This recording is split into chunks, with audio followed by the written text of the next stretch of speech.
I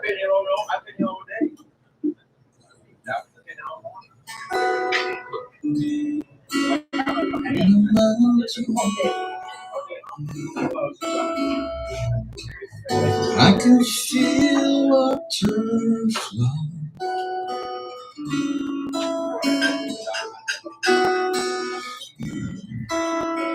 over the rocks and wildflowers.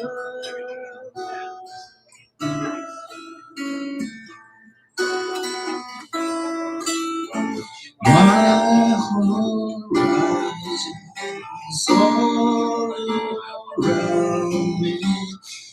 My form is all that bounds me.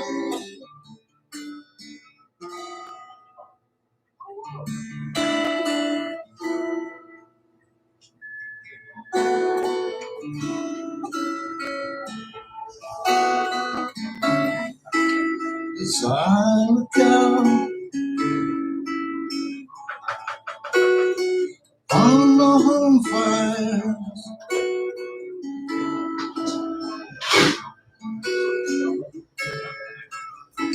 flicker through the forest in the town below.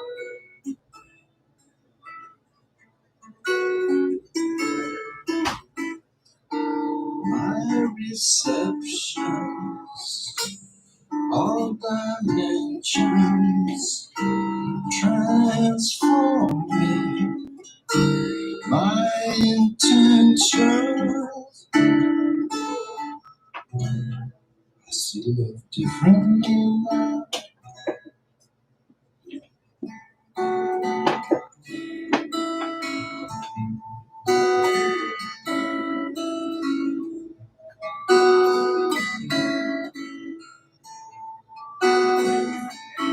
So I think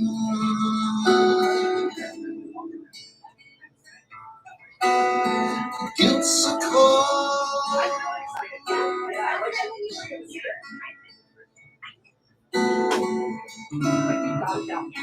Whistles through the hallways, places in my soul.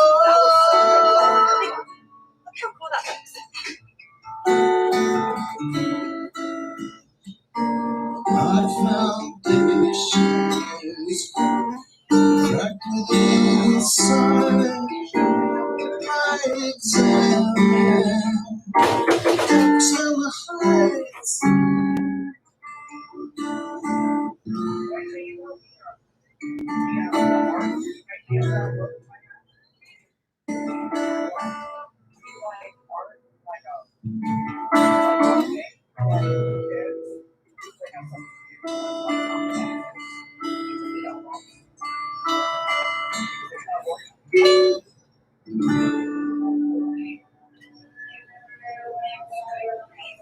Woo! That's great. I like all the dimensions.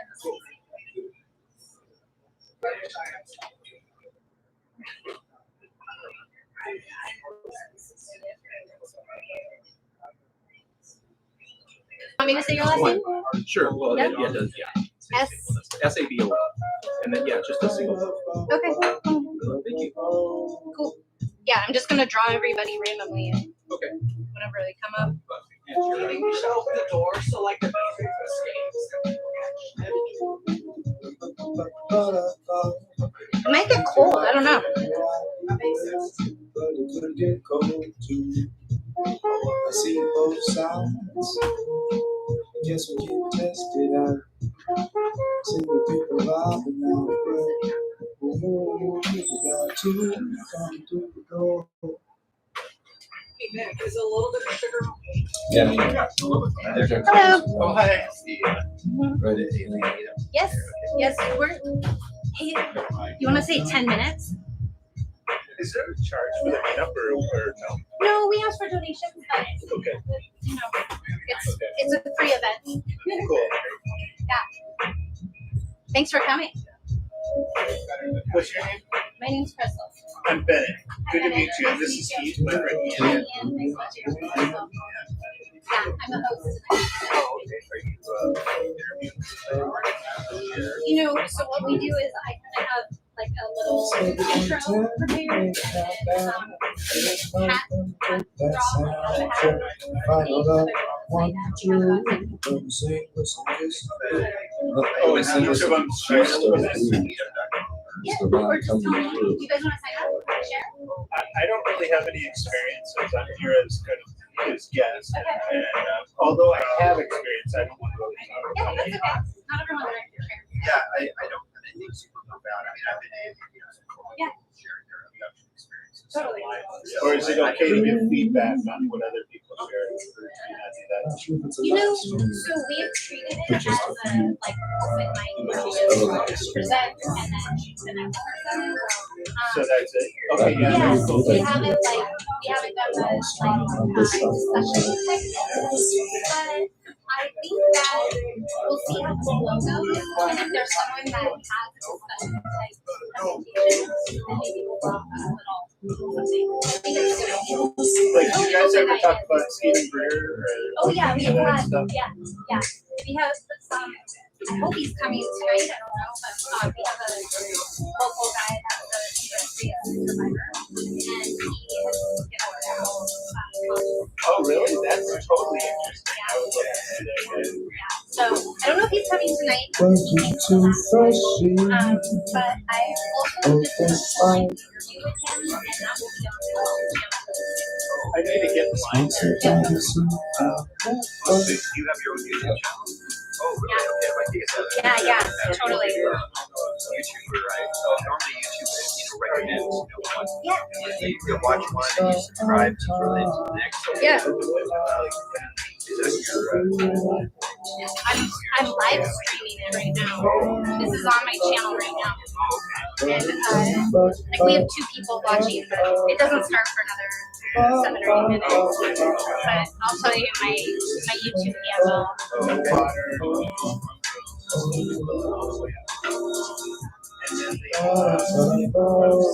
Oh, I ran out of room. It's mind after. It's all one word. Crystallized mind. Crystallized mind. Yeah, Okay, that's great, my handle on YouTube. But yeah, this we're like this was like a calling I had that I was supposed to do this, and we're just making this up as we go. This is the 4th one we've done. Yeah, like in person, physical meeting. I was. We do on SUFON. On SUFON? Yeah, we're on SUFON. On SUFON. Yeah. Okay, you know the site meetup.com. Yes. Yes. That's where I went all day and meetups for this. Oh, you should join SUFON's meetup on Meetup. Oh, We have so many. I'm a coordinator. We do like there's like 3 or 4 a month. Usually like 1 a month that's in person. A lot of Zoom calls and stuff. But still, if you're into this stuff, like definitely. Okay, Yeah. SUFON. Just search for SUFON. Like On meetup. Meetup.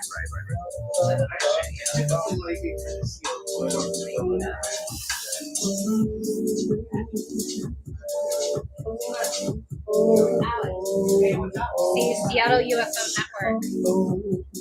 That's the group. SUFON. Yeah. And we do events like this is tonight's event. There's one tomorrow that was online. This one, I'm actually hosting this one too. It's at the Ballard Homestead. Oh, It's I think that'll be kind of interesting. I don't know exactly what I'm doing, but that one's an author gonna be in person. But yeah, so we do a whole bunch of them. I think there's 5 of us coordinators. So we just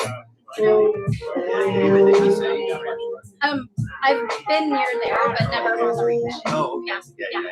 That's I think we're kind of seeing how this summer goes, but we've been talking about doing it's called it's a lake that's right near Easeti. We're thinking of doing a big meetup during Lionsgate. Oh, okay. Yeah, that's a nice area. I think it's a good portal to open. Right near Mount Baker. I didn't know Mount Baker. Yeah. And I did something similar in Russia in 2011.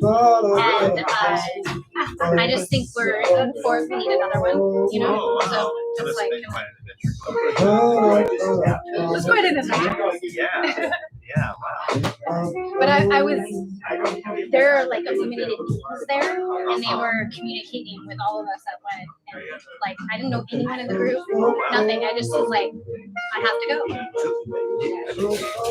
So in your life, have you had the blessing, the opportunity to meet extraterrestrials in Yes. person? I'm gonna say that my memory was blocked for a very long time, and through regression hypnosis, I've gained a lot of the memories back. Did you have missing time? Yes. Oh, Yeah. And it started in 1986 for me. oh. And I was in Arizona. Check this out. Yeah. Look at this. Oh, wow. You're famous. So you had missing time, and then as you got your memories back, you remember having like Yes, I remember. I actually have a YouTube video about what I remember, but I remember being in a what I thought was like just the lightest room I'd ever been in. I couldn't see any delineation between who or ceiling. It was just like a bubble, kind of a light. And I was totally paralyzed. I couldn't move, but I wasn't scared. Like I wasn't scared of were you what. abducted? Yes, I was pulled into a ship. You were pulled into a ship. Yep. What were the names? So there were two different types of beings. There was like I thought of them as robotical, and this is in 1996 before I think I knew what it was. But as I've heard people describe them, I would say that's exactly what it was. But that wasn't like my first like, oh, it's a gray. I thought they were kind of like robots, that like, and they were tinkering with me, like, and they were like not necessarily making decisions for themselves, but just they knew what to do. And they were, but I wasn't scared. And then there was, and I don't remember if it was before they started tinkering or after, like, but there was, it might have been both. There was a massive, like, what I would call euphoric. That's like a term that I've heard other people say similar things. Illuminated beings. Some people call them the white. Great whites. Great whites. Yes. And I think all those things are the same.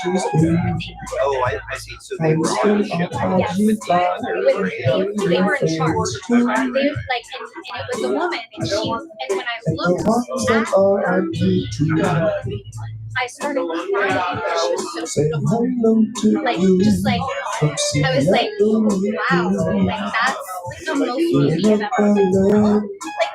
Like not even just like see, like visual. It was like I felt her, like, it was, and that's why I say it was a mothership, because I felt like she was a mother, just like comforting and nice, and I was just like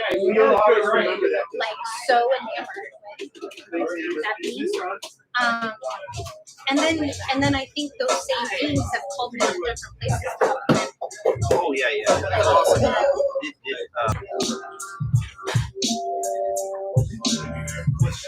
That guy.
All right, welcome. I feel so fresh. So what Alex and I were doing is when I was in Egypt a couple months ago, I got the opportunity to meet a very powerful shaman named Gamal, and he is an 8th generation oil maker. And so I brought back a sample of all of his oils. And tonight I brought the Nile flower oil. And Alex, who you saw up here with me, he has it. So if you want to experience the Nile flower oil, he'll anoint you, show you how to do it. You put it in your palms and you warm it up, and then you breathe it in. So so feel free. It's my gift from Egypt to everybody that wants to experience that. Nile flower is supposed to help you connect with your spirit guides. So that's the intention. Okay. Thank you all for being here. I'm Krystal. I'm pulling up my, okay. So I think this is our 4th open mic that we've done with SUFON. And each time I've been delivered the numbers of the day that we're supposed to do it. So for March, it was 311. And as I started thinking about 311, I realized there's a lot to this. So I'll just start what I wrote. So I'm sure most people understand angel numbers like 111 or 222. March 2023 is a unique time in human history, a time where conscious life is shifting and a rising collective is actively co-creating the future. This month is intense and fascinating. The main event for March 2023 is Pluto's first ingress into Aquarius, which will give us a taste of the massive revolutionary shifts awaiting us. Pluto in Aquarius will bring at the forefront the need to break free from obsolete systems, restructure society the way it is set up, inaugurating a period of unprecedented growth, both for the collective and for each of us as individuals. This is a time for us to shine, to really do the things that we want to do. So 311 holds 2 distinct shifts of consciousness for me. On the night before March 11th, 2010, I had a dream unlike any other dream I'd ever felt. It shook me, like literally shook me. It woke me up, and I'm a very deep sleeper. I awoke, and I didn't quite know why, but there was certainty in my mind that I needed to leave. I was living on the edge of the Pacific Ocean on this day. I threw all my valuables, my journals and my rocks and crystals into my car, and I left for Seattle. I was in Westport.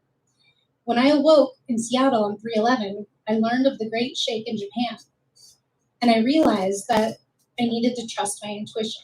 I felt viscerally connected to the earth, and I felt her shake before she shook. And it just like shifted my consciousness so much that I was like, when you have these dreams and these things, you need to pay attention.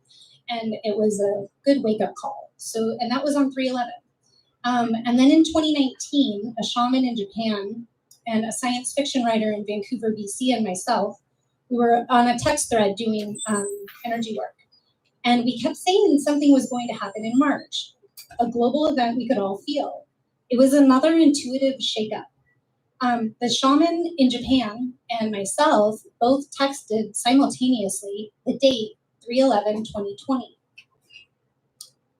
March 11th, 2020 was the date they declared a global pandemic. And we were talking about that 3 months before it happened. And I realized that, so the next shift in consciousness that this did for me is not that I need to trust my intuition, but that my intuition is getting stronger. And so today, March 11th, 2023, it just feels like another shake-up time. When you look at the planetary alignments and everything that's happening in our Earth and our universe, I feel like we will shake up a new way with our hearts. Our hearts beat much higher than our minds. So to sum all this up, stop trying too hard, go back to basics, do the simple things right, be a good person and trust. It's that simple and that complex. So that's my introduction. I'm really excited to have everybody here tonight. I have quite a few people signed up, and I'm realizing that I left the names over there. Let me look at them. Sorry.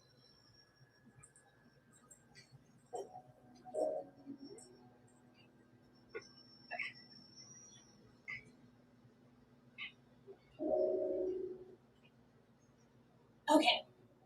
So the way we're going to do this, I have about 10 people that have signed up, and I think everyone that signed up is here. It's kind of hard to tell because some of the people I don't know. Okay. Oh, that was one of the ones. Tim Scallon. All right. I've known Tim for a long time, 10 years at least, maybe more. I used to host an open mic like a long, long time ago when I had an art gallery, and Tim would come in and play, and we did some, I think, collective art shows together before, and we've done some. Tim he plays really good music, and his wife is an artist, and I think you'll really enjoy his music. Thank you, Tim.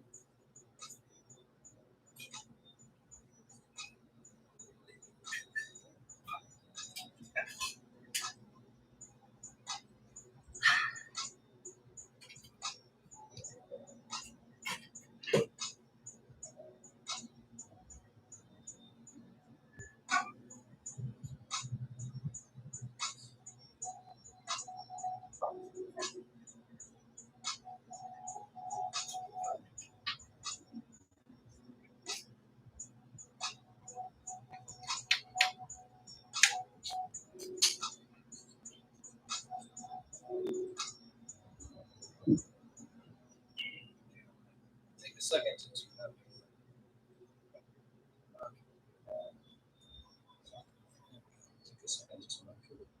while I'm doing that, this is the first one of these events that I wanted to do. I understand people tell stories and things. I used to, back in 1975, which is a few years ago, I was part of a spiritual group that would get together.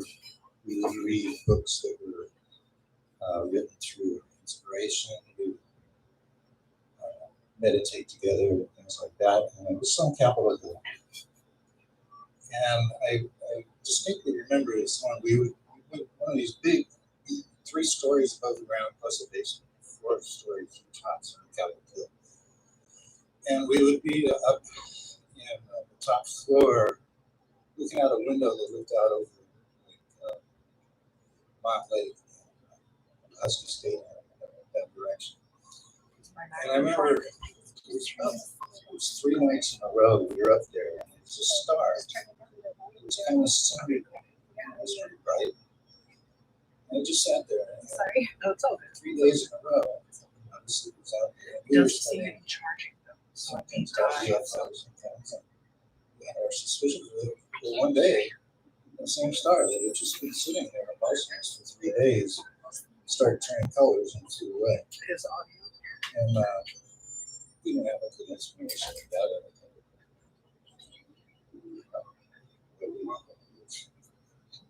It's hard to believe. Anyway, Yeah.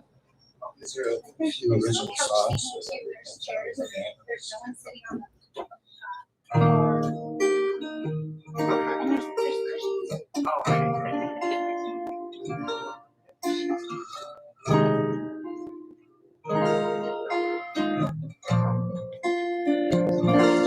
I dance between the pillars of the place I'm from.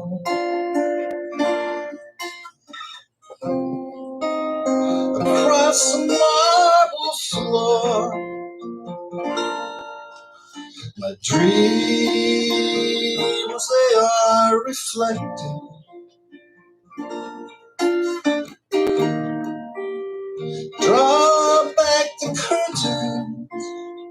Let the magic in.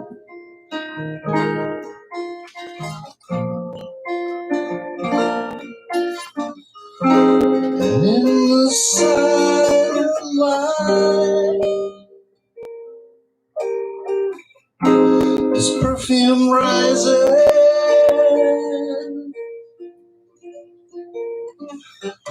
Instantly I'm elsewhere, with understanding.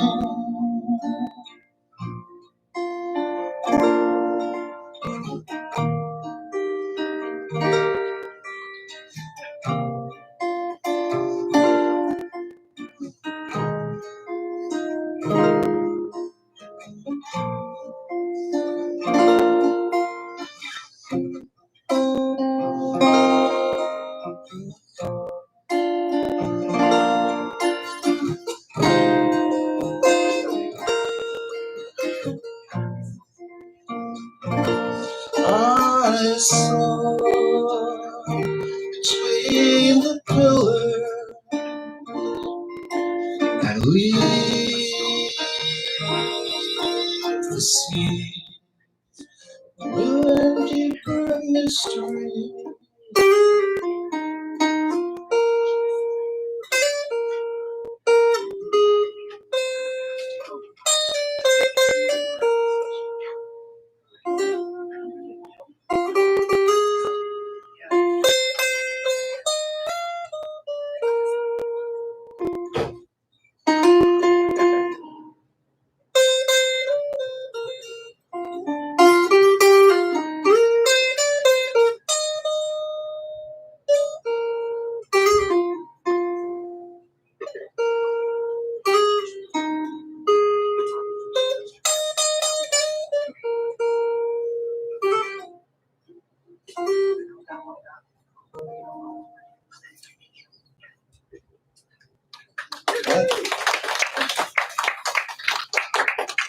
I'll do one more. You know, there's a lot of folks. This one's called The Journey.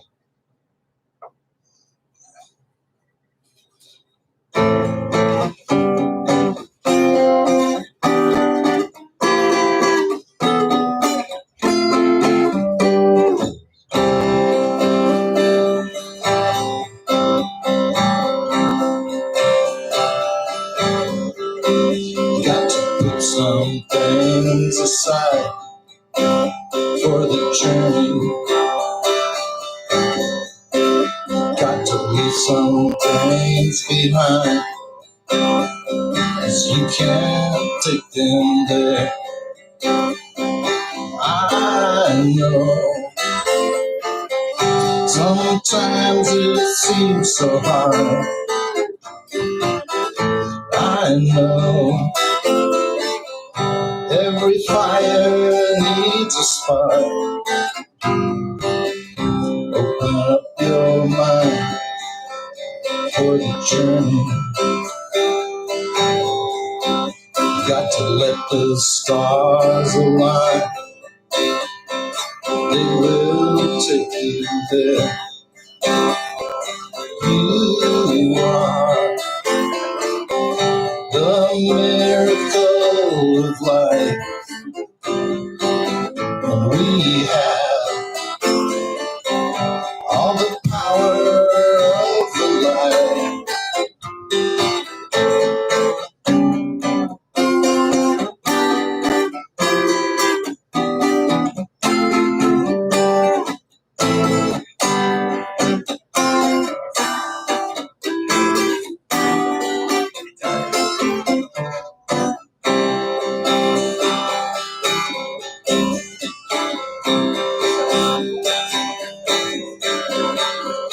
Everything's familiar, but nothing is the same. You can step on through the mirror and be right back here again.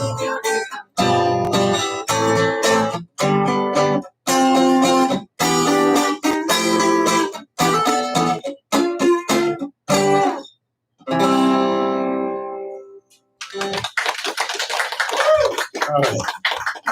Thank you, Krystal. Thank you, everyone.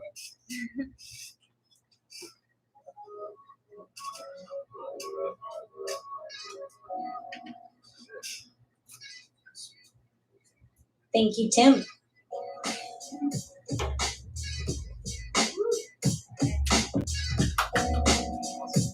All right, I think that's a great way to start it off. I mean, it's clearly how the universe wanted it to happen because this is really random. I have all my like audio equipment in this bag and the name tags, so I'm trying to find them in here. It's my system. Okay, so this was our last edition.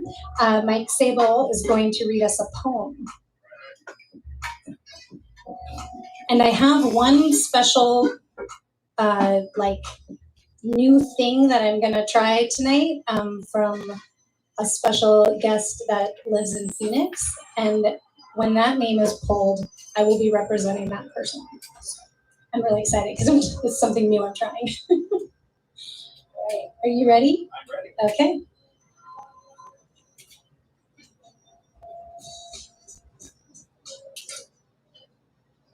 Hi, everybody. Welcome. All right, so I've just got a quick little poem here, so it shouldn't take too long. All right.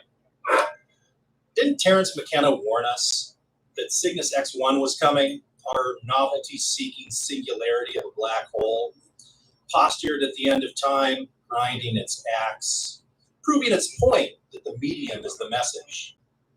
And now we have some fucking phenomenon, peeking, peering out at us from between the cracks in our ontology, our ontologies, mocking our notions of self and other, blurring the membrane between yin and yang. Parenthetical aside, did you ever consider that the dividing line between yin and yang is porous, that it's actually a spider's web of singularities, of phase spaces created by a child blowing bubbles, drifting aimlessly, perfectly dividing two impossible things? So, that's where we are. That's what the phenomenon is.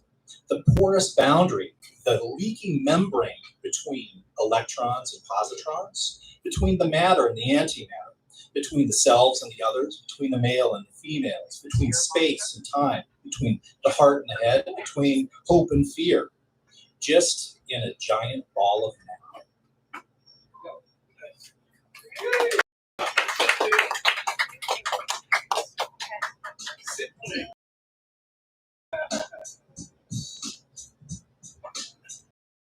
So when I was like, or I don't know, I think Troy actually was on the phone call when it happened, and I was like, I have to do an open mic.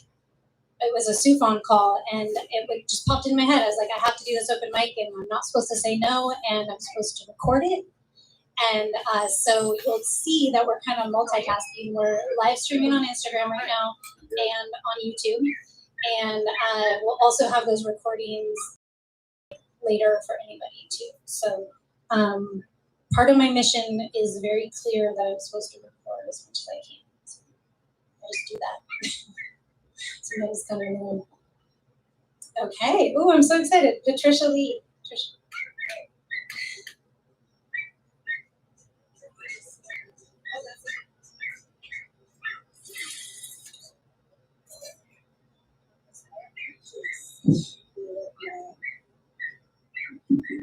Thank you.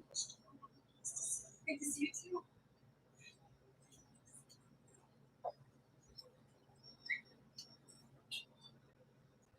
Hello, everyone. Good to be here again. It's our third time here, right? So 3 or 4. Okay. All right. So it's almost spring, and I had an encounter years ago with the Greek god Pan. So I want to share that experience with you. And as you know, Pan is the god of mythology, Greek mythology, and he represents the pasture lands, the forest, the nymphs, playfulness, dance, music, the panpipes. And I was thinking, just sitting here, that I think I connected with Pan in Josie Wallops and Duckabush. Anybody know that area? The Olympic rainforest. Oh, it's so enchanting. Sometimes when you go into the forest, spirits find you and they go home with you. And so Pam spoke to me one morning. On ley line of earth, turning to greet sun, co-creating dawn of new day. On ley line of still space, between worlds of night and day, a hearty presence laughs in my ear, of merrymaking and joy, very signal that cues bird song. I came to know him that day as Pan, horned pagan god. He is of the rocks that spoke to me, saying, take me home to your windowsill. And those rocks are usually heart-shaped. He is of the seals that surface for the four of us, sitting circle, coven style. Adding dimension to the mystical day. He is of the tree that caught my eye in northern country, Cedrus Theodora. Do you know that tree? It's just so feminine. Feminine gown of grace. He dances and plays his pipes, at home in the misty rain, singing to mortals, undress and be free. His presence, his tune arouse erotic energies of subtle nature. As I listen, he guides me to fairy country, where sensuality of earth body dances a new song. So watch and listen for Pan. He's there waiting for you to be playful.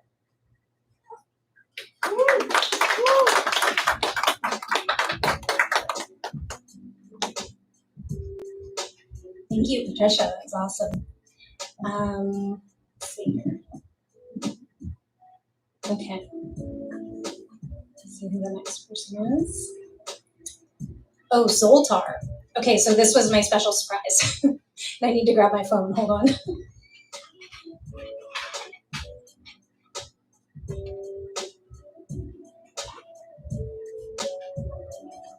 Okay, so this comes from someone in Phoenix named Bill, and he contacted me because he either lived for a short time in Seattle and became a member of SUFON and just never, when he moved, didn't change his affiliation with SUFON, which is awesome. I have realized that SUFON is much larger than Seattle. It kind of seems to span the Northwest. And so Bill contacted me and said, forgive me for 1 second, I'm just going to pull it up so that I can tell you the story. Oh geez, this might. Okay, so Bill contacted me. He's from Phoenix, and he said for the last 20 years he's been channeling these beings. And he said he has over 400 recordings of these channelings. And he said he would love to present it at an open mic like this with the audience that this has. And we couldn't logistically figure out how he could do this from Phoenix. So he sent me the recording to play for everybody. So I am looking for it on my phone. Okay, so let me just see. I'm going to tell you up front how long it is. It's 3 minutes and 42 seconds. And he sent me 4 different recordings. And it was sort of, him and I weren't sure if I just share 1 or 2. And we just said, we're going to let it be up to you guys. So after we listen to this, you can tell me if you want to hear more.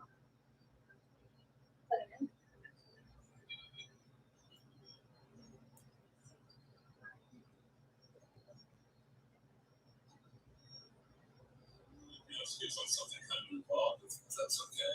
Maybe you can act as teacher for me and educate me about some fundamental ideas here. The idea of 12-dimensional levels to everything, and we're at the 3rd level and you're at the 12th level. Correct. Dimensional level. I've always wanted to know what's on the 1st and 2nd levels. Uncognitive thinking, like trees, rocks, things like that. So what would be the 1st level and what would be the 2nd level? Different kind of trees and rocks. The 3rd level starts cognitive thinking. Okay, the first level, would that be non-thought at all? Correct. So that would be more molecular consciousness? Correct. And because even rocks and on your level, rocks and trees and things, they all have consciousness. Correct. But it's not cognitive. Up here it is, yes. Oh, up there it is, but down here it is not. Correct. Now on the third dimension, we can see all there is on a second and the first dimension. On the fourth dimension, can they see what's on the third dimension? Of course. They can always look down. But look down. But like my friend Julie, she's in a place where I don't think she can see our dimension. Unless if she focuses. Not yet, because she's still in life for view purposes. So what is she seeing? A different world? She's seeing through a different dimension. She's in the fourth level? Correct. And in the upper parts of that, maybe you can create pockets where it's kind of a self-contained world. Yes. Are those created for the purpose of helping these migrating souls to help them adjust? Anyway. Well, it's both. It's both. But it's also there to make do. Now, how about the fifth dimension? Do humans get up to the fifth dimension? Sometimes, yes. That's a collective. That's populated by highly evolved humans who have ascended beyond. No, it's mostly others. It's mostly beings. Of all different kinds. Correct. Can humans ascend up to that level? Yes. Is that when a human is done learning all their lessons from third dimensional lives, did they ascend up to the fourth dimension or up to the fifth dimension? Usually the fourth. And what do they do from there? Well, then they have their life review, and then they stay, and then they go back to Earth. Or they move into the universe. Or they move into the universe? Yes. What's moving into the universe? Going back to their higher self, and then the universe places them into a different position that best suits them. But most beings go back to Earth because they have to still learn. For the successful beings, what's their track? Then they go into the universe. And is that different than going up to the fifth dimension? Well, it could be the same, but it could be different as well. It's where the universe places them. Does the universe do it through a council of some sort? Yes. Of other very highly placed beings? Yes. And know how to interpret the universe's wishes? Correct. The universe is like a machine, so it has everything living within it. And these higher beings act as instruments of this higher machine? Correct. And the fifth dimension, is that as high as humans can go? No, they can go up to the seventh. Seventh? Yes. But it's rare. It's rare. Yes. And oh, Solom is here. Hold on.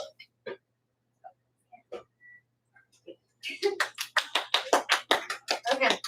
So I guess no one's ever really heard that other than me and Bill, who channeled it. So now all of you have heard that channeling. But is it okay if I like open up for discussion a little bit? Yeah. What did everyone think about that? Wow. Like, it was so. It was one of the most precise interviews, though, that I've ever heard. Both the questions and the answers were just in such total sync and harmony. It was kind of interesting. I agree. But so did the intelligence call themselves Zoltar?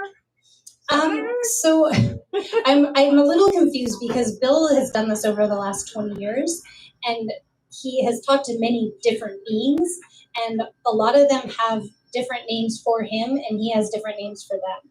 So I actually would need to clarify with Bill where Zoltar came from, but there's a few other recordings where they referred to him as another name, but that started with a Z, but it wasn't Zoltar. So I was like, I'm a little confused. Okay. But I can, on the live stream that we're recording, I can always add things to the chat and update people as I learn more, because it's kind of wild. So are we ready for another one, or do you want to listen to another recording, or? Is there more? Oh, Tim, go ahead.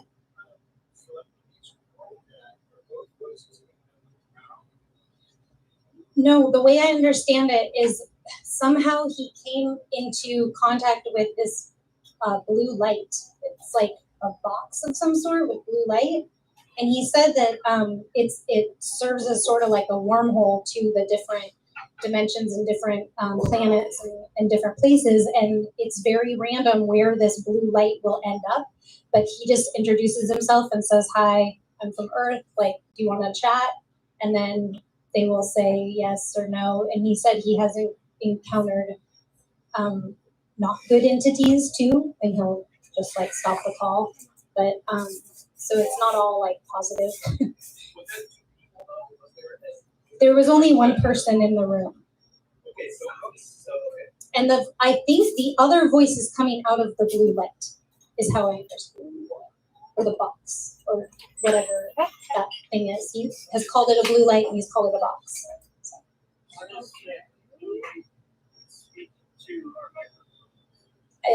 If you record it, it picks it up. So it's got to be some sort of electromagnetic just vibration of their vocal cords traveling through space and time. Yes. Yes. Yes.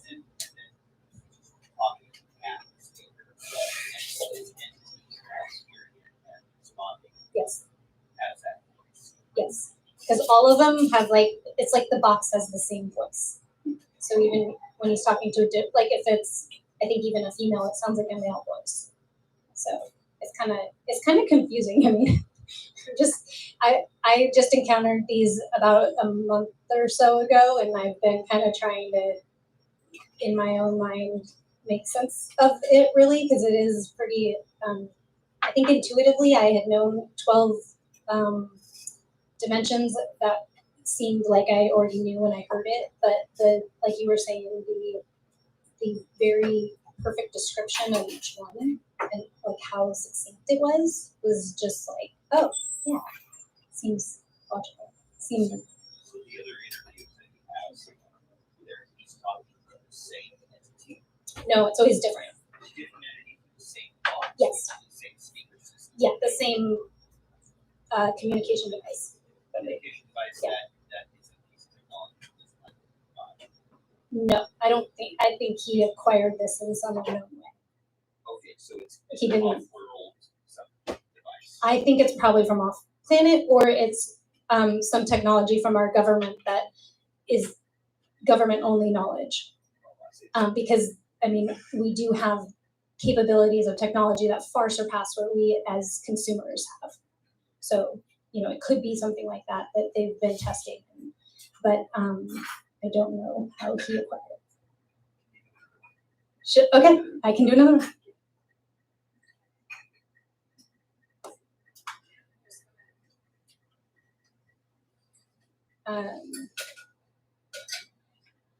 Okay, so one of them is Pleiadians, which that's pretty interesting. Oh, this one is the most unique that I've heard, and there's multiple languages being spoken. I think this is a good one. It's from June 16th of 2012. And this was a random ship that was somewhere in the universe, and he made contact with this ship.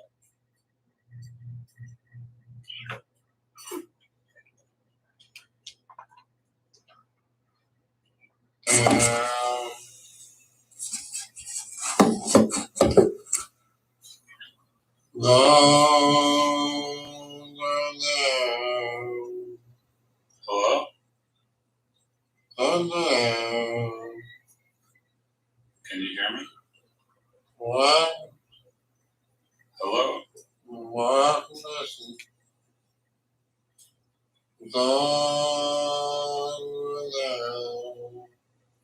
Zangalao?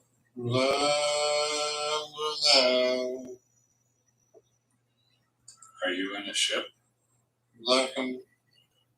Do you see a blue light? Are you wondering what's going on? This is a communication device, and somehow it got attracted to your ship by accident. And unfortunately, although you can understand me, I cannot understand you because there's a translator. inside the line. It's our very messenger. Mittendor. This is not my language. Sorry. Oh. But there is a translator in the line. But if you would you like to help me out? No. You could help the blue light on its ways. It's actually a line or a tube, and at the other end of it is our friends that we're trying to reach. Oh, hello! You found the translator. Yes. Welcome. Hello, welcome. We can understand each other now. Yes.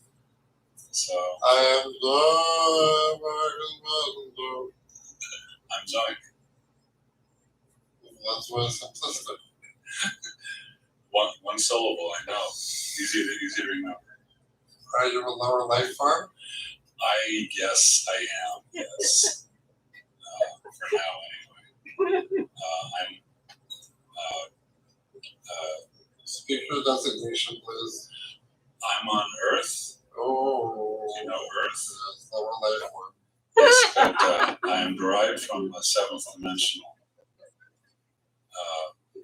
So I'm just visiting myself.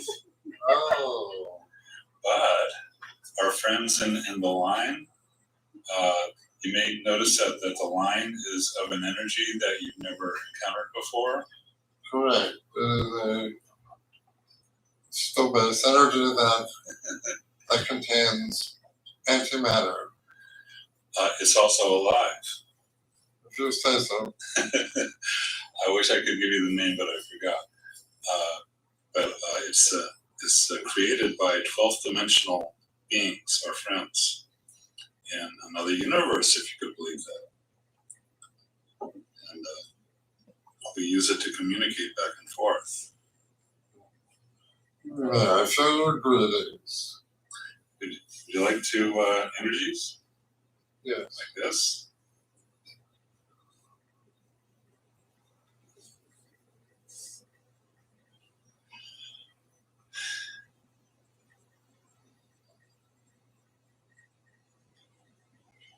Oh, you feel very nice. A little wet.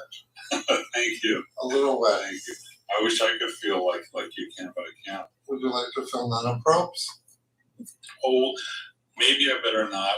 I have to be very careful because I'm just a low life form. Oh. But could you help me? How may I help you? You could get rid of this blue light and help me contact my friends if you'd be willing. It's perfectly safe. We do it all the time. Our line is you're in the ship. Yes. Our line, when it's weak, it tends to be drawn towards the energy systems of various ships that are close by. So this happens all the time, really. But how you can help me out is if you just look inside the line and look at the other end of it, you can see our friends dancing around. Let me see. Hold on. Okay. Now those are 12th dimensional euphorics. They don't look 12th dimensional. What do they look like? Third, fourth. Right. They're dancing and they're waving their arms. Yeah, that's. Are you sure that's 12th dimensional? That's what they tell me. Oh dear. You want to talk to them yourself? Yes. Would you mind holding your embrace? Just tell me what you want me to do. Hold your embrace. I will be right back. Okay. I'll wait here.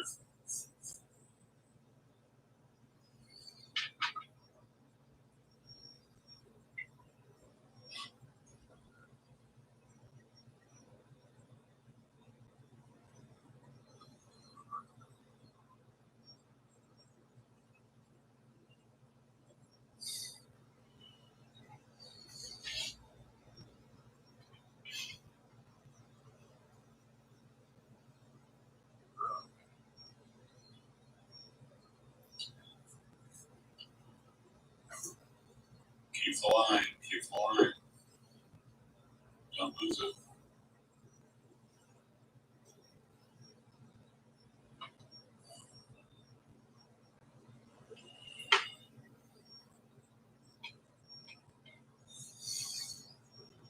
Okay, I am back. I have talked to them. They are 12. Really? Yes. So what was your impression of them? Strange. Strange. See, Very strange. you've actually met them. I haven't even met them. We've just spoken. Very young. Very young. Yeah, they're the children. The adults are much larger and much different. We have children in my world. Oh, I'm sure you do. Yes. They do not act like them. They are very prim and proper. Yeah, I like to call them adorable goofballs. They like to play and party and bounce around and have a good time. But they're all completely adorable. So, is there a way to transfer the line back to them? Yes. Do you want to disengage right now? Well, I have business to discuss with them.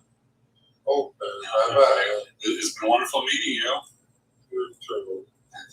Maybe we can meet again.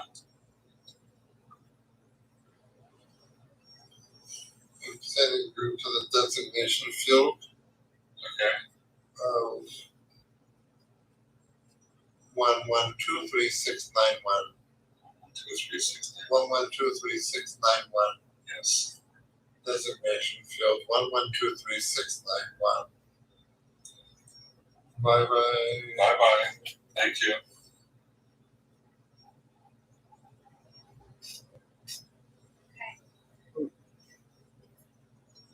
I just realized.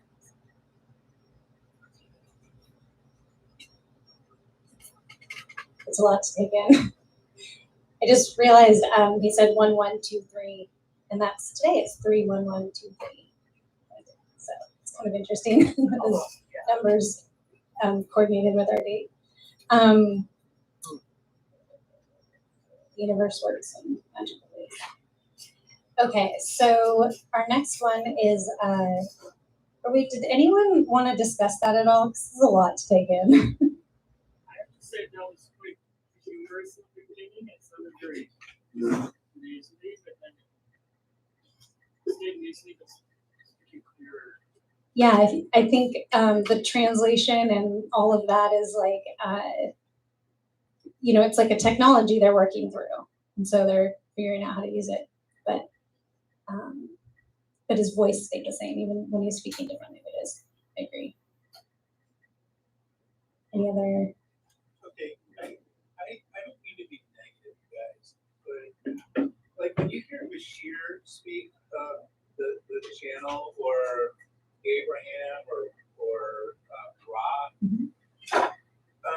there's kind of a tonality and dialect to their voice that I don't know if it adds to the crease of it or what, but this sounded like some guy standing on the street corner to me that Totally didn't occur to me as plausible. Now, I'm open. I'm not negative about this, and I'd like to hear if anybody else intuitively did not, receive that. Because I didn't. So I think you're spot on. That was just a random ship going by. Like it was a random pilot or even maybe a co-pilot or something. But that guy, usually when people are channeling things, they're channeling messages from like ascended masters and ascended spirits and that sort of thing. And those people have very clear visions and really, really precise things. This guy was just like some dude driving a spaceship. Like the bus driver. Exactly, like the bus driver. Okay. Yeah, so In like that sense, it makes totally. Like I don't think that. So the first one was channeled with euphorics, with these 12-dimensional characters or beings. I think I've met them. I'm pretty sure they've pulled me to certain parts of the world, and I think totally lost my train of thought. I'm sorry. Hey, Krystal? Yeah. If somebody's asking a question over here, will you kind of... Oh, I'll repeat it. Yeah. Yeah, because they can't hear in the back. I'm sorry. Thank you for telling me that. So can I rephrase a little bit? So discernment to me is important, you know, to discern. Do you want to come up to the microphone and then? Sorry. It's just on a swivel. Okay. If you don't mind, because then everyone can hear. I think it's important. Okay, I would say overall I'm very open to entities and experiencing, you know, everybody from Ra to Bashir to Abraham and different entities that you might come into contact with. But I also think that discernment is important too. So, you know, I get an intuition about the messages coming through. And it does make sense when she described, okay, this is just a bus driver compared to an ascended master. That I get. So that's cool. That's a distinction. Yes, I don't know. I don't necessarily want to sit here and listen to bus drivers. You know, I'm interested in the wisdom or distinctions that they can bring coming from different cultures and how that might serve us here on Earth. So that's all.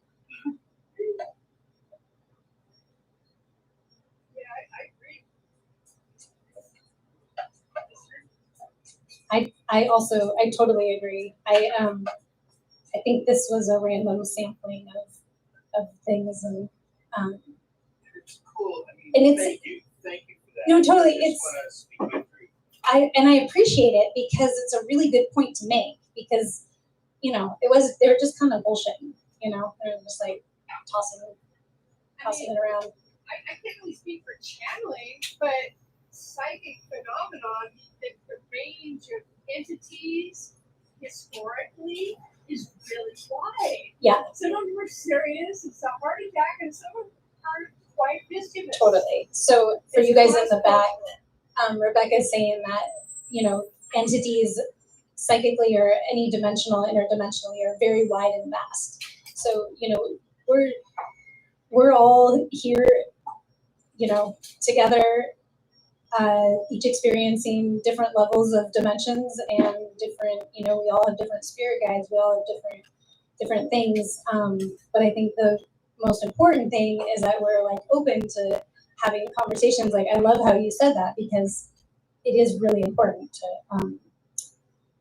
to say what it is and you know what pops in your mind. So those are things. Okay, so the next name I drew is Fiona. Is Fiona here? Yay, okay. And I think she has some poetry.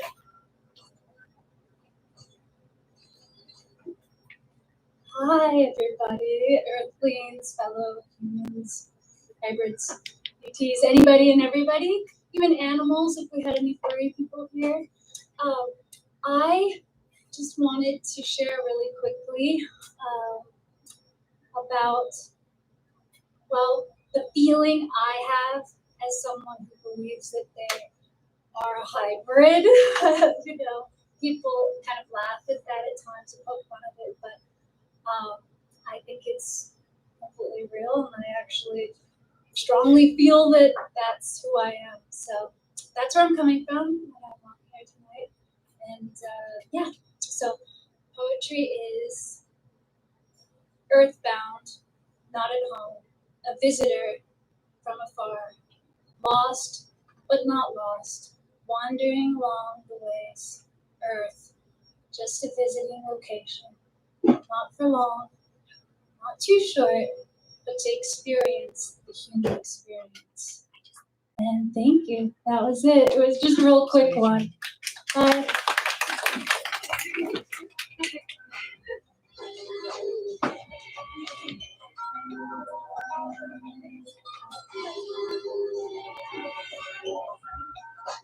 Awesome. Fiona, do you know what star system you come from? No, I don't know much of anything. That's as far as I know. That's awesome. Yep. I love it. Because there's, I dove into my star family when I was pulled to go do some work at Mount Shasta. And I went for, I think 5 days with a shaman that lives there. And and he connected me with my Pleiadian star family. And it was really interesting because now when I read about Pleiadians, and even when I've listened to some of these channelings that Bill has sent me, they mention Pleiadians. And I'm like, that is so me. So I think whatever he connected me with on Mount Shasta is definitely how I feel that I belong with those types of people. But you actually had a very Pleiadian feel, so that's why I was just wondering. Cool. Do we have other Pleiadians in the house? No other Pleiadians? I can see that. Yeah. Cool. Pleiadians tend to a lot of times be broadcasters, to be connectors, to work in like entertainment industries, those types of things. Change makers, artists. I'm finding the next one. Sorry. Rebecca.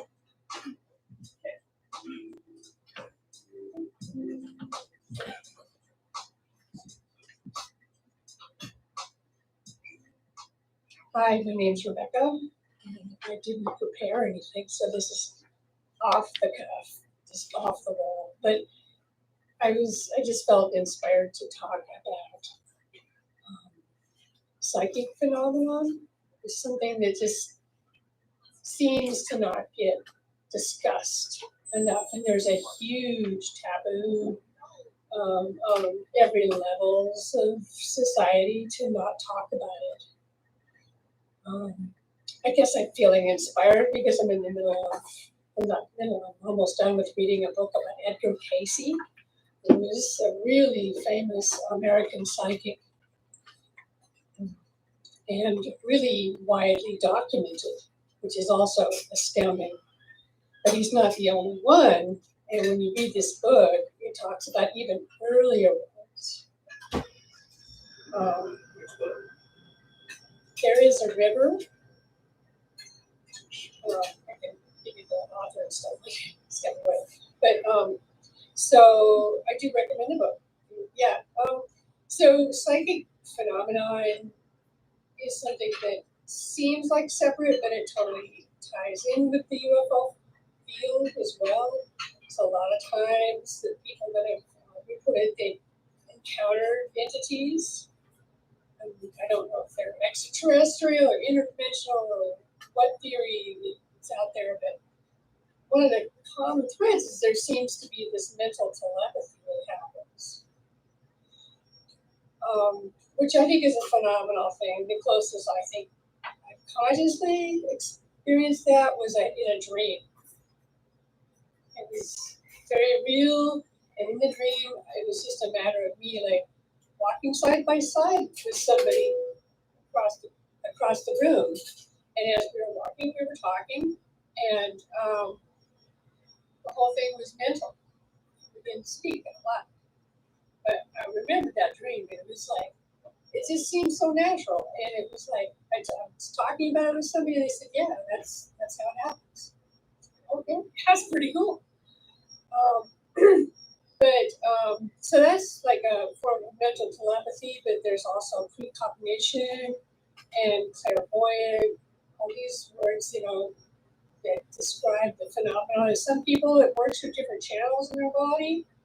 Psychometry, I think, is like, I just read about one of these really early American psychics and how he got his information through his fingertips touching another person's hand. We could do a physical reading, and this was somebody who had only 5 years of formal education in his life. He was really simpleton. Edgar Cayce was somebody who only finished grammar school. And this other one was also somebody who was like a shepherd. Very simple, humble, basic lives, not complicated. Anyway, so a lot of people, they may have sensed that they've had some type of mild ability and occurrences that were somewhere in this range, but they didn't know what it was, they didn't ignore it, they pushed it aside. But one thing I know is it's kind of like coincidences. The more you notice them, the more they happen. So whatever is yours might happen to be, if you just think about it, you'd probably think of sometime, yeah, there was that time when I knew the phone was going to ring and I knew who was calling before I answered the phone. Something like that that has happened in your life, you may find that you have at least a really mild ability. So one thing about abilities, whatever form they may take, the more you practice them, pay attention to them, the more they seem to occur.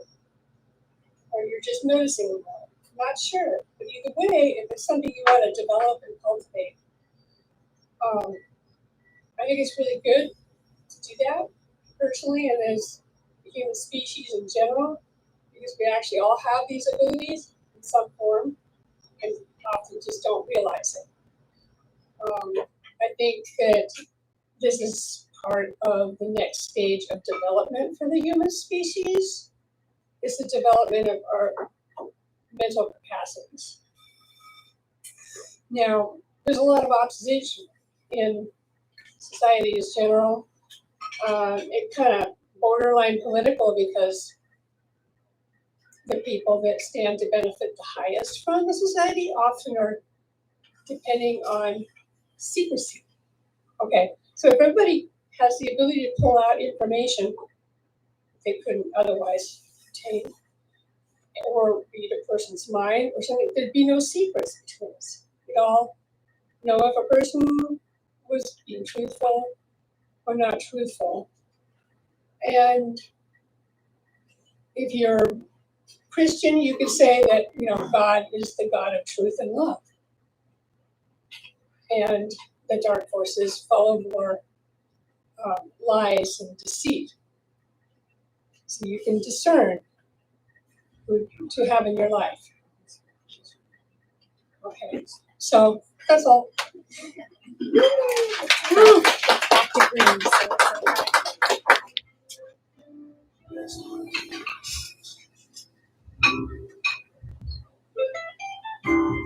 Thank you, Rebecca. I believe that I feel much in the same way. The more that we use our intuitions, our psychic abilities, our clair skills, you develop them more. And then it's just like anything else. The more you do it, the better you get at it. So, all right, our next up is Sean. Are you ready? Yes.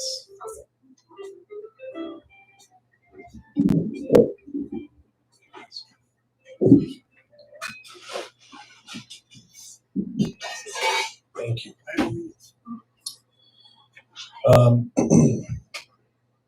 I saw a new movie called Knock at the Cabin, which is the new M. Night Shyamalan movie. That's the closest to what I believe is the reality of their relation to us. Two dads and their 8-year-old daughter are vacationing in a remote cabin in the woods by themselves. The first image of the film is the daughter is playing alone in the front yard of the cabin, and she traps 4 or 5 grasshoppers, and she slides a piece of cardboard underneath this glass bowl, and she lifts it up, and she looks at the grasshoppers in the glass bowl, and she says, "Don't worry, I'm not going to hurt you. I'm just going to study you for a little while, and then I'm going to set you free."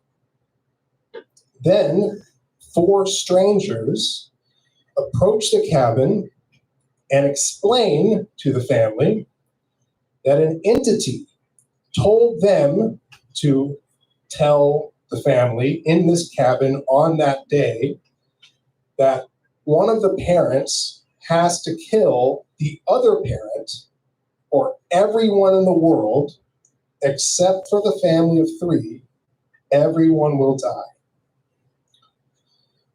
I won't say what happens, but I had a dream that night where I was in this coffee shop on this day, in this time, wearing what I'm wearing now. And I stepped outside and I looked up and I saw the sky was full of crafts. zipping around, some still.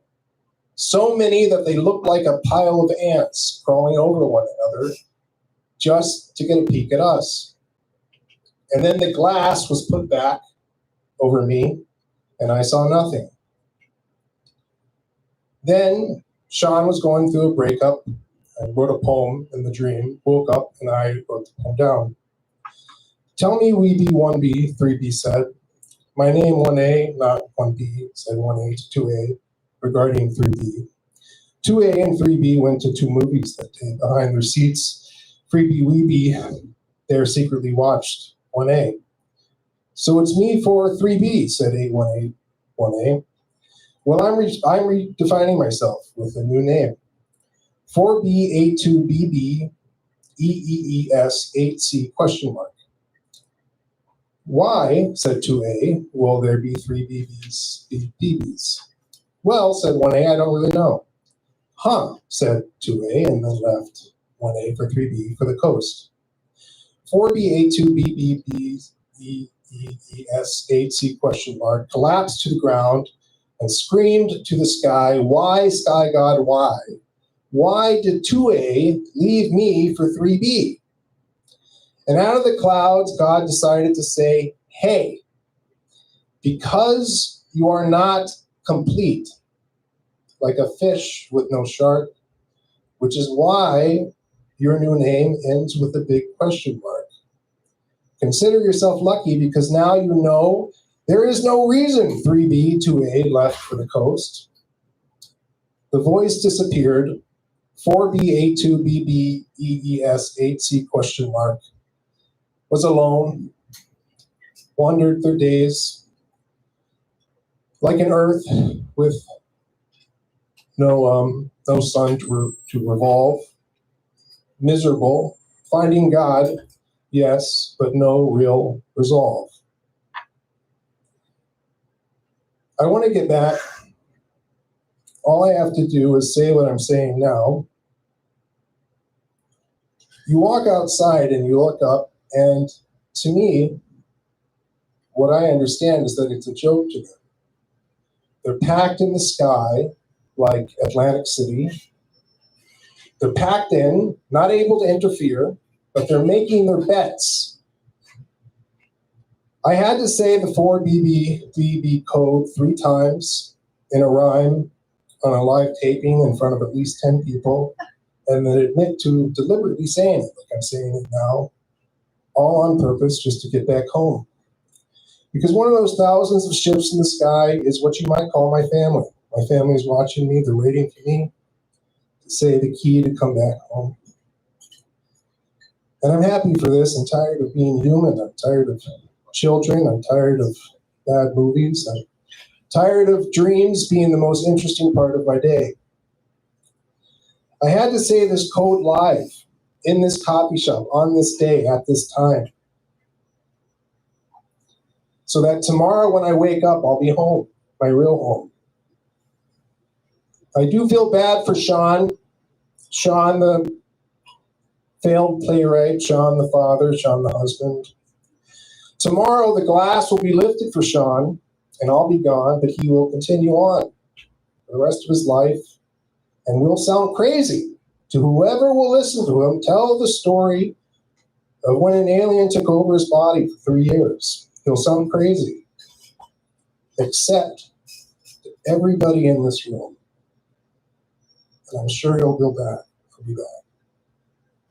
And before I go, I just want to say thank you for being there for him.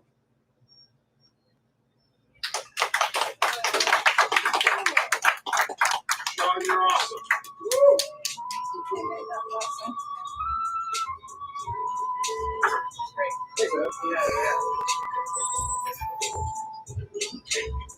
Do we need an intermission for that one? I don't know.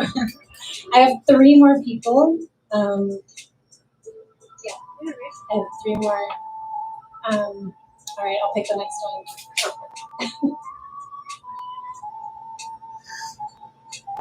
Savali. Did I say it right? Yeah. Okay, and you're gonna do comedy? If you want to call it that. Okay. Yeah. I don't know, that's just what I have written down, Yeah. so maybe you mentioned it. Or I made it up, I don't know. Thank you. Okay. You never know. So I'll quickly wipe this sucker down. I saw how friendly you were to Palladians. I sure hope you're as friendly to my Drakon people who came here 4,000 years ago looking for human babies to impregnate. We did. We started a family. That family grew to all of you here in this room, my children. This is when I go to the impressions now.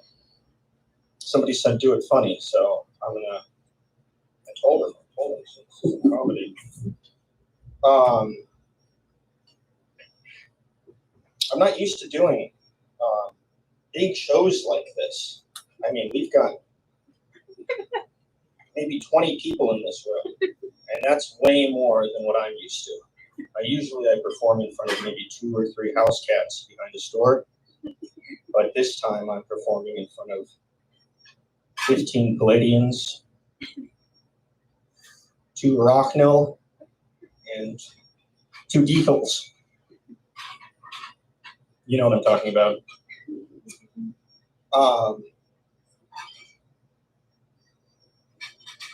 Kennedy. I think I'm gonna let you all know about. You ever have those dreams when you go on stage and you have an idea of how it's gonna go, and then you think, no way is it gonna go the way it went in my dream, right? Okay, well, I mean, definitely not that kind of situation right now. I remember I had something planned out before this, but after the last guy started talking, I really forgot what I was going to talk about. Duke Kennedy. Oh, right. Okay. So, here. Why don't I, to warm up the crowd, right? I'll do a Kennedy joke, right? Some of you were back around that time, right? Kennedy? Okay. No, okay. All right. Well,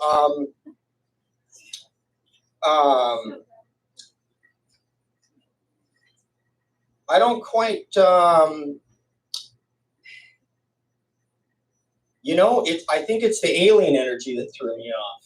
I was so ready to go, and then once the last few people started talking about Palladians and channeling voices from spaceships, I didn't even know what to say anymore. Anyway, there's more where that came from, so thank you for listening. I really appreciate this crowd. All right. You're welcome. 420. 420, and I think my mistake was not smoking before this. I thought if I go up sober, boy, it'll go really smoothly. Nothing could go wrong. If I go to an alien convention with all you folks, it would go really smoothly. Green power, right? All of you, right? Right? I know this is a green power convention. That's why I came. Right? No, this is Seattle. This only works in the Texas alien community. Oh, you're great. Thank you. Thank you for your assistance. Know your audience. Oh, yeah, I don't. I don't even try, Okay, well, hey, introducing the next person coming up, right? Play some music. Okay. Cue the music. Yeah, right. Yeah. Whoa, tough crowd.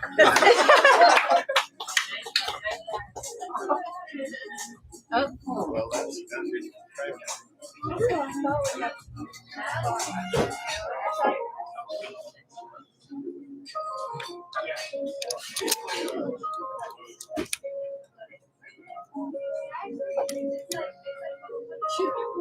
Okay.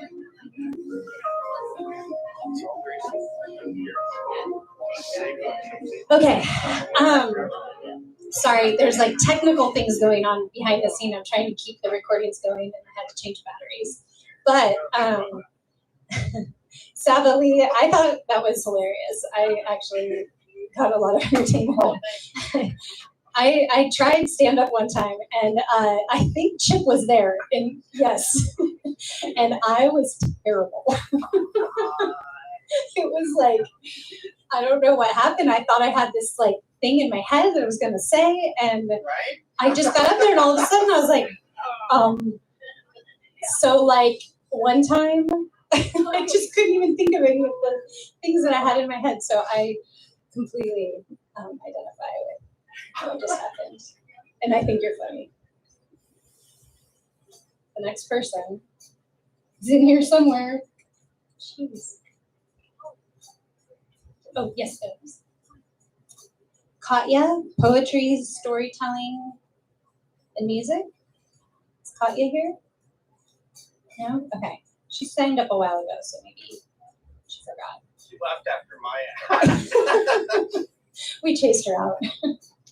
Okay, so our last person of the night is Troy Bacon with some poetry. Yay! Fellow Palladian, I believe, right? Sort of. That's a complicated question, sorry. Okay, so I'll clarify that. Most of my lineage is Syrian, with some gray. My walkout was Pleiadian. Not so sure I have that energy going right now. So, yeah, I'm a Syrian being.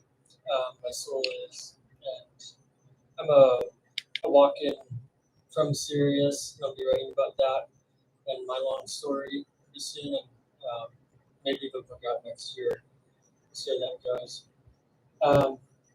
So tonight, I have a couple of poems that I want to share that I came up with, or just came to me on February 1st, right around the closest passing of the green comet recently. And I'll just say that I was feeling that energy really powerfully. For a lot of other people were too. It was, I think, a very heightened time. And I believe it still can be for all of us who want to co-create and manifest. So, I'll get into the poems, and then I have some other thoughts I want to share. Some will be commenting on what other people have said, and some will be my own thoughts and image, which I enjoy.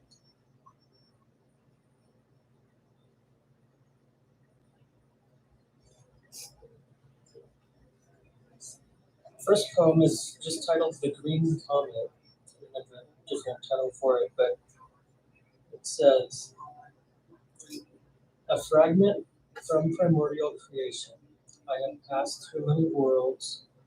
With great might I shine my light, being admired while admiring realms of SOL, soul. Where did I come from? Where am I going? Do I have a choice to stop? I move forward. Cyclical I am. I am celebrated. I am observed. I am worshipped. Always to be forgotten right after. I do not own. I do not hold anything other than a title, a name, some letters and numbers that I am older than. I do not speak. I vibrate. I wish I was asked, even spoken to. Quite cold and lonely. Out in the dark, I play the game of glowing. What would your SOL be without me? And I don't know if everyone here knows, but that comet only passes through our solar system, our area, every 50,000 years. Kind of a rare occurrence, and I think we're very blessed to have had that pass through our area this year, around the end of January and February.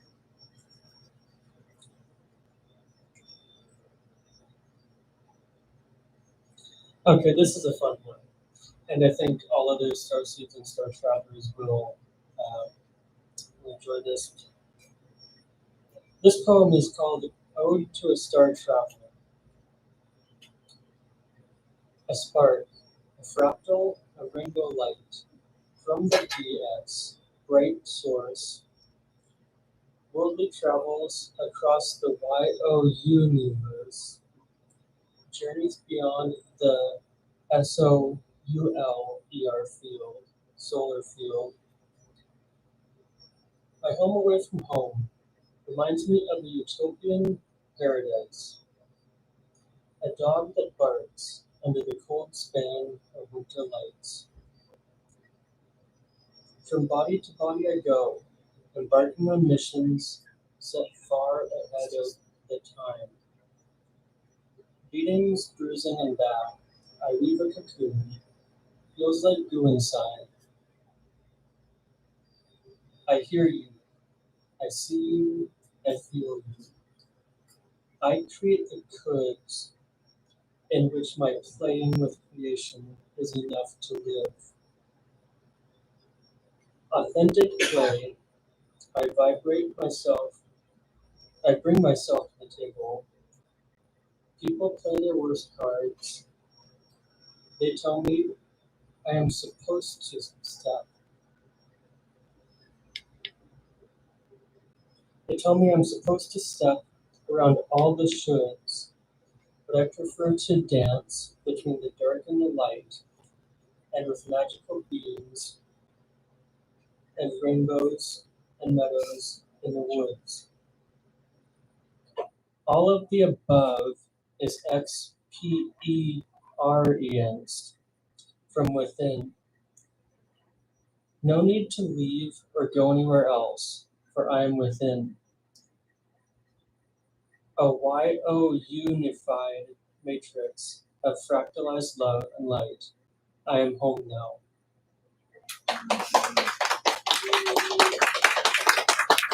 So those are my Awesome. poems. Good. You're awesome. I also wanted to, yes, go ahead. Just curious, you said you were walking in series. Did you have an agreement with the previous entity which inhabited that body? And did you swap places partway through this physical body's life? Yeah, that's a good question. And for those of you who didn't hear, he's asking about if I had an agreement with this body and the soul or soul aspect that was here before. And the simple answer is yes. I will explain a bit about walk-ins briefly to explain that. Walk-ins are happening, I think, more rapidly on this planet for a lot of us here, and I think we're actually an ancient phenomena. I think I remember being a walk-in or being involved in walk-in processes on other planets. So I don't think it's unique to Earth, but it's part of Earth's awakening consciously. And so what a walk-in is usually a soul or fragment of a soul, sometimes part of your soul or soul family, that comes in, usually following or during a traumatic event or even highly stressful event. It can be very different for everyone. There's no specific way a walk-in needs to occur, but usually during a shock or trauma, sometimes just like a lull or different periods in a person's life. Usually there's one, sometimes there's more walk-ins with a walk-in. And so what happened with my walk-in is it was an exchange. I described this kind of like a partial exchange, like a fractal exchange. And so I won't get into all the details of how that occurred with psychic surgery, but basically part of the being that was in this body, fragment of that left, and then simultaneously all of what you see now came in, another fragment that was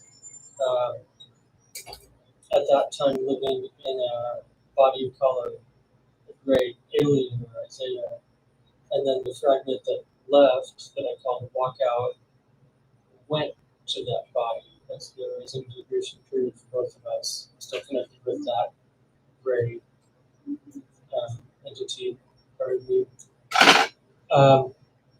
And so I also want to share a short story, kind of a dream and a bit about my grays that I've always been involved with, and that he was too, and that are just a part of what I know. And I call them my cohort. Don't know if there's a better name for them or a group. It's like 3 grays that I know of, that I'm familiar with. I'm most familiar with these 3, and my walkout was 2. And he shared his long, complicated story of awakening his involvement with them previously on YouTube and radio and other sources.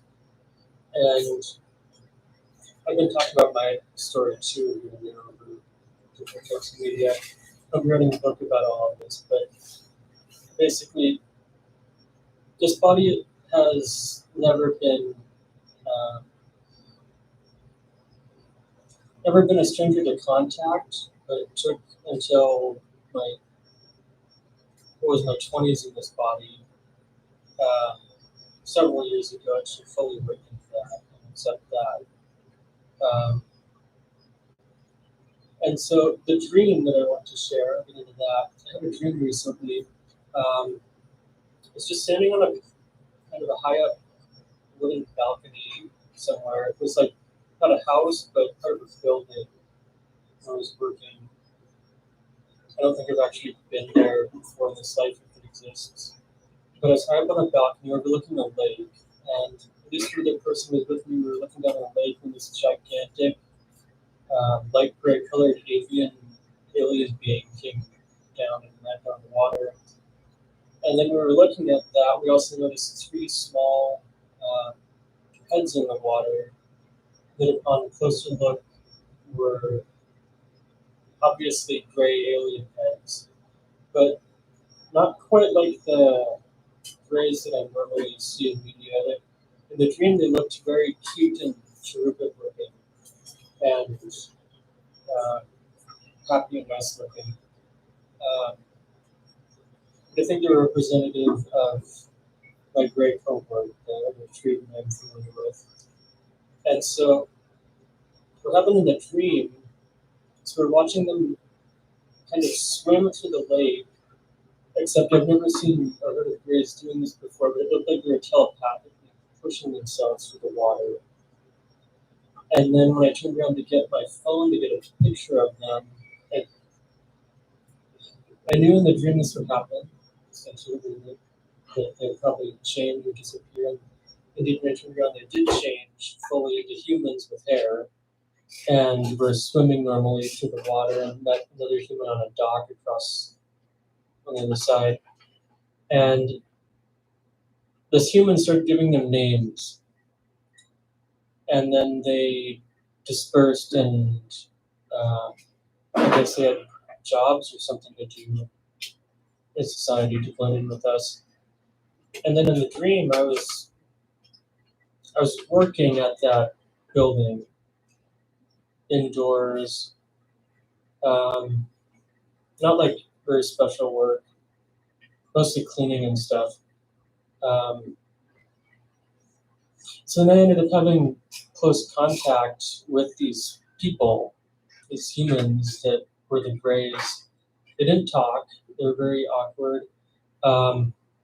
If any of you were to meet them, they would probably appear as nonverbal, highly autistic adults.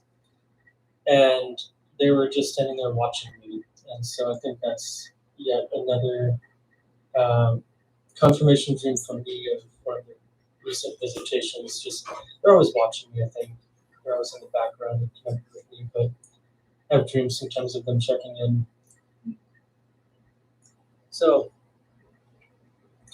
that's that. I also wanted to comment on psychic phenomena a bit, but but if any of you want to ask questions, anything else, go ahead. I do. Like ghost stories. What about the the queen, what was it, Annabelle and Blake, and who was buried under Heights X Market. She herself daughter. Mm-hmm. You ever hear ghost stories about that? Not in particular. Well, you should look that up. They're really interesting ghost stories.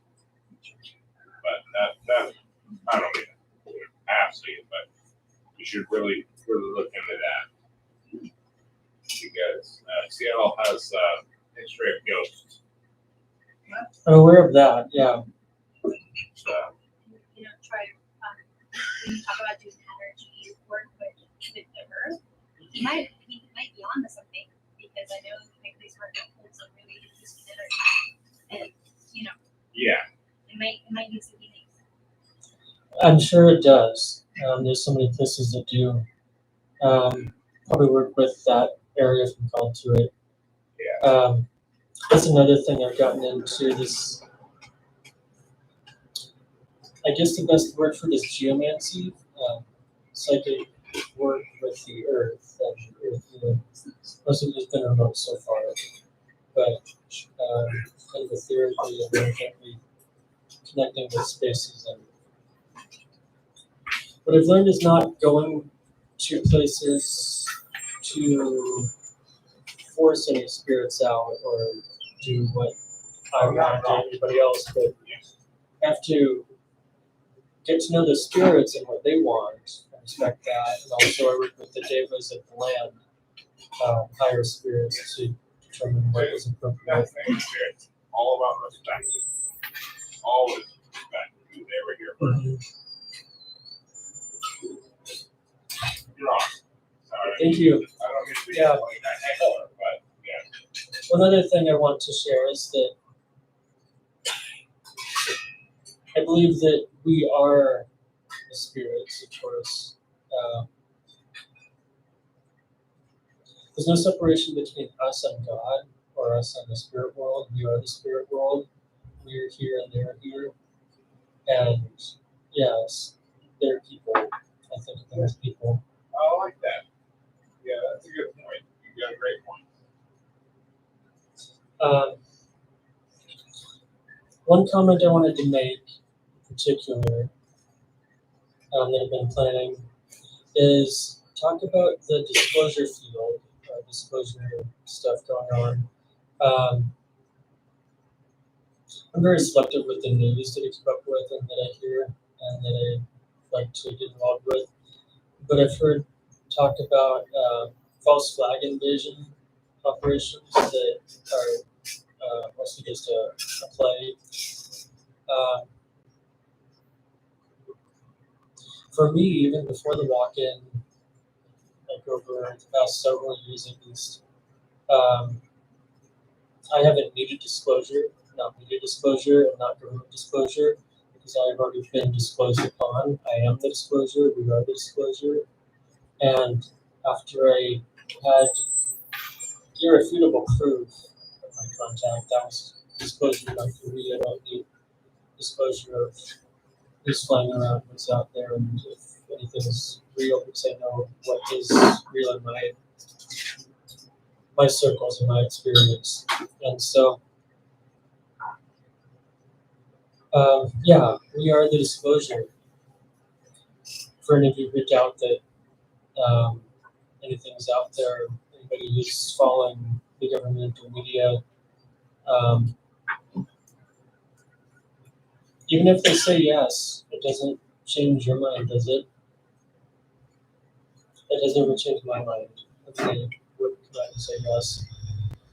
But we are the disclosure, and I believe that we are the aliens too. The aliens are us, and we are just relatives of star people and actually a very complicated kind of royalty cosmic mix of all types of genetics from around the universe.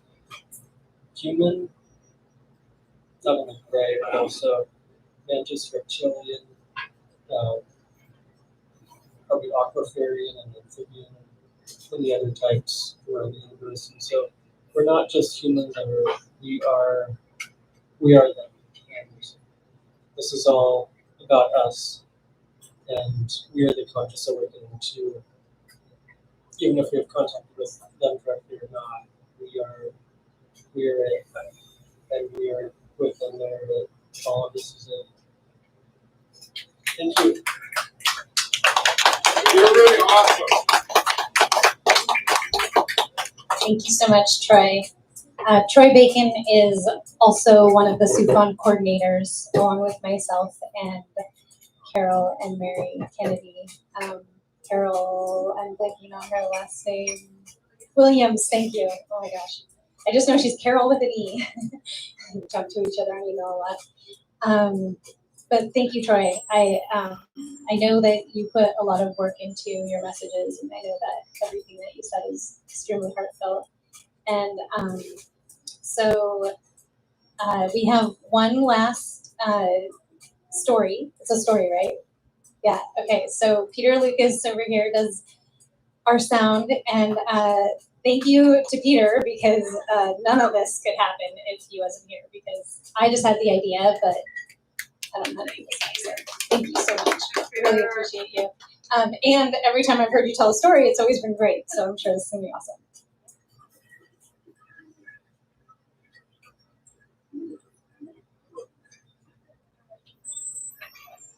So I've been known to tell a tale or two. My whole life I've had different experiences, from just contact to dreams to missing time and a lot of other things along the way. And last time I shared my first kind of semi-unintentional, intentional C5 experience with a light ship. And this next encounter was entirely different. So I was out over in the peninsula, kind of near Penrose State Park, if anyone knows. It's like an hour and a half from here, so we're not that far out. And there's a really particular spot that's just beautiful within the little inlet there, is that there's no motorized vehicles, so the water's always incredibly calm. There's very little air traffic, so it's always a really clear time. It's a beautiful little spot in the woods that some friends and I went out for a bachelor party. And in this gathering, this container celebration, we're out in, again, it's like the middle of the woods. There's tiny little cabins. It's kind of like an off-grid place. We're in this hillbilly hot tub. And it's like a big old horse trough, just fresh wood from the fire, just underneath, just bubbling up the water. And we had a few little pools set up. So there was like this big hillbilly hot tub. And it was, again, it's the spiritual community. So it's like, eucalyptus in there. It's all meant to be this cleansing experience. And there's like 12 of us all just hanging out in these 3 successive pools. There's like this medicine, like big hot tub, like almost like a steel tub with 2 people in there. And then there's this kind of like clay mud pit. It's like right on the cliff. So it's just natural clay deposit everywhere. And we're all outside, and it's a beautiful, clear night. Talking about like the moon's just perfectly illuminated. You can see all the stars. You're out in the middle of nowhere. It's a national park right behind it in the weekend, so there's no one there. So it's almost like a little night sky resort. And I'm sitting out looking up at the sky, and we have one of our friends who's kind of a skeptic, like kind of one of the biggest skeptics of the group. And he shows up super late, notorious for it. David, if you're listening, this is a call out to you for always being late. But he pulls up late to the event, and as we're all just hanging out in the hot tub, we get out to greet him. And after this kind of just like, welcoming little party, one of us just starts screaming. I think it's Johnny. He starts yelling. He's like, "Yo, look up!" And in unison, we all just look up at the sky, and we all can kind of see one of those port lights in the ceiling. And if you've seen like a spotlight at night, you see when anything, there's like a big stream of light, you can see the tunnel of it that's formed. Now in the skyline, if you're thinking you're looking up, it goes from beyond your peripheral vision to about dead center of your sight. So up in the sky, it was so large that these portholes were roughly the size of what I would say probably like at least like 20 feet, 30 feet. They were huge.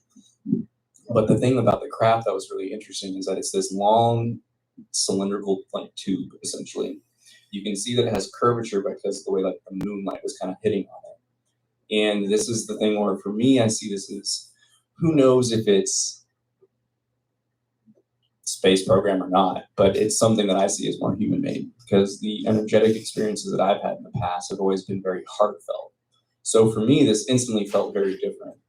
So you see these giant port lights, and we're kind of near like nuclear bases and things like that, but there's no light that's really radiating from them. They're perfectly illuminated though.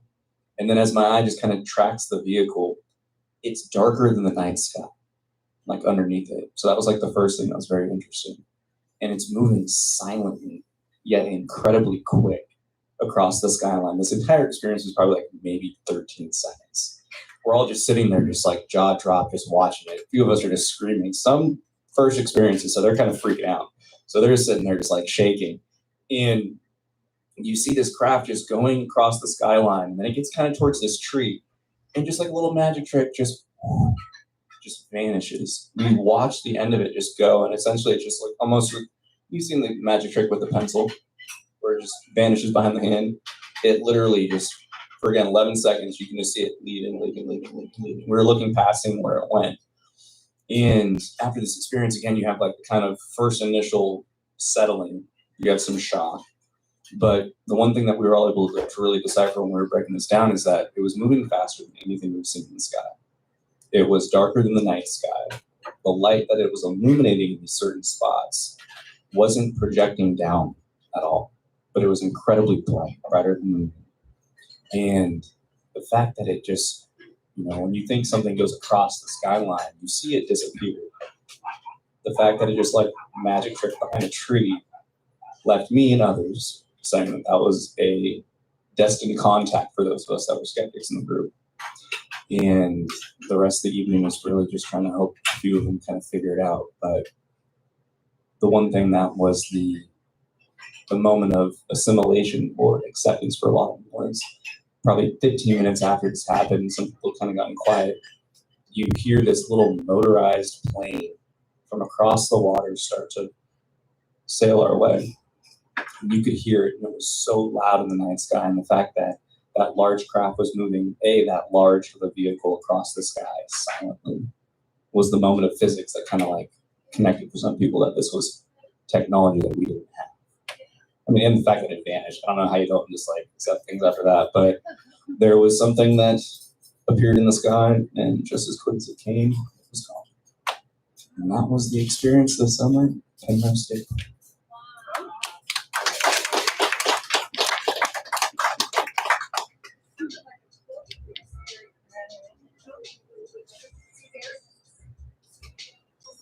Yeah, like it almost just like went through a portal just right there, just. Yeah.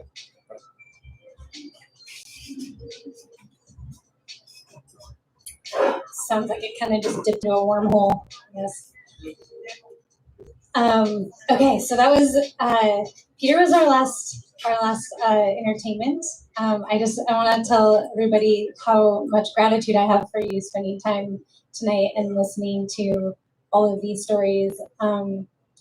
I hope that 3/11 is remembered for you as a day that kind of shook up your consciousness a little bit and maybe expanded your mind in new ways, whether it's useful or not, but at least you think in a slightly different way, because every time we fire off like new synapses, you can have infinitely more new synapses. So why follow the same synapses, the same road that we go down all the time? We gotta shake it up a little bit sometimes. So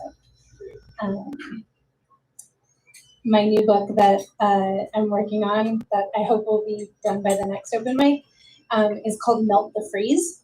And I'm really trying to start a movement in Seattle to make it more friendly.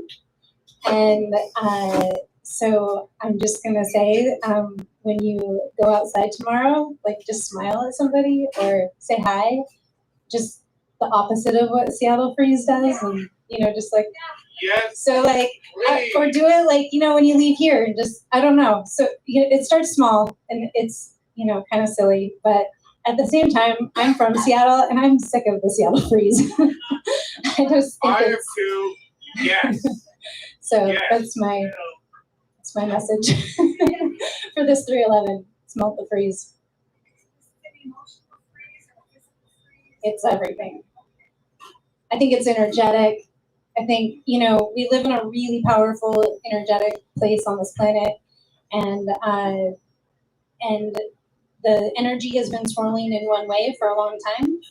And when you want to change the way the energy and get more pure and higher consciousness, we need to switch that vortex in the opposite direction. And then we're more energized, and you know, this all happens on a collective. So it's good to talk about it too, you know. Shine on, yeah, like do what lights you up. Like, you know, like this is super fun that everyone just came and enjoyed it. So thank you.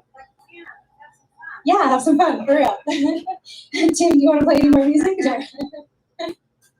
No, thank you all for coming. He's like, no, I already took away. Thank you, Krystal.